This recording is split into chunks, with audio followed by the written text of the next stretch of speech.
Cyberabad commissionerate పరిధిలో నార్సింగ్లో గుర్తులేని వ్యక్తులు హత్య కేసులో పోలీసులు కీలక పురోగతి సాధించారు. యువకుడిని మధ్యప్రదేశ్ చెందిన అంకిత్ సాకేత్గా గుర్తించారు. సాకేత్ హౌస్ కీపింగ్ పనిచేస్తూ నానక్రామ్గూడలో నివసిస్తున్నాడు.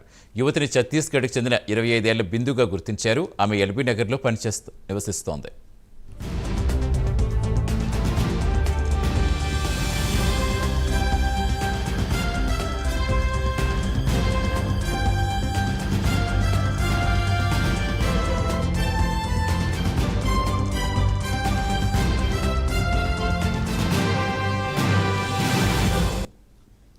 మృతులిద్దరికీ పరిచయం ఉందని పోలీసుల ప్రాథమిక దర్యాప్తులో తేలింది. ఈ నెల 8న బిందును తీసుకొచ్చి నానక్రామ్గూడలో తన స్నేహితుడి వద్ద సాకేత్ ఉంచారని పోలీసు విచారణలో తేలింది.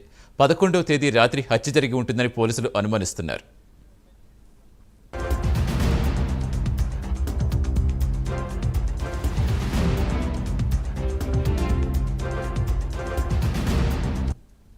చుట్టుపక్కల ప్రాంతాల్లో ఉన్న సీసీ కెమెరాలు, సంఘటనా స్థలంలో లభించిన ఆధారాల సాయంతో పోలీసులు దర్యాప్తు చేస్తున్నారు. యువతి ఒంటిపై బట్టలు లేకపోవడంతో అత్యాచారం జరిగినట్టుగా అనుమానిస్తున్నారు. ఇద్దరూ ఏకాంతంగా ఉన్న సమయంలో వారిపై దాడి చేస్తున్నట్టుగా ప్రాథమికంగా అంచనా వేశారు.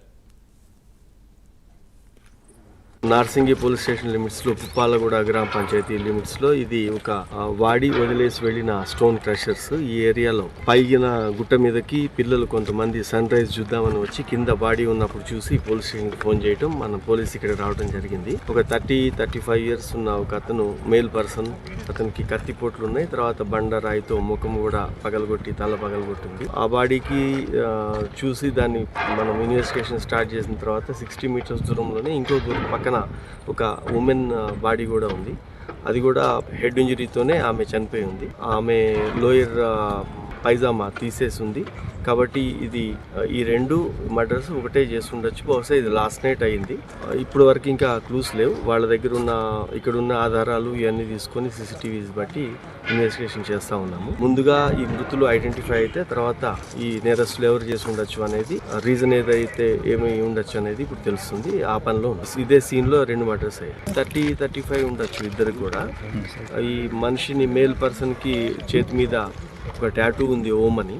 తర్వాత ఆ గుర్తులు ఇవన్నీ పెట్టి వర్కౌట్ చేస్తున్నాము. కన్స్ట్రక్షన్ కంపెనీలో ఏదన్నా ఒక లేబర్ చేస్తుంటాడు అనేది ప్రాథమికంగా బట్టలు, షూని బట్టి ఒక ఐడెంటిటీ ఉంది.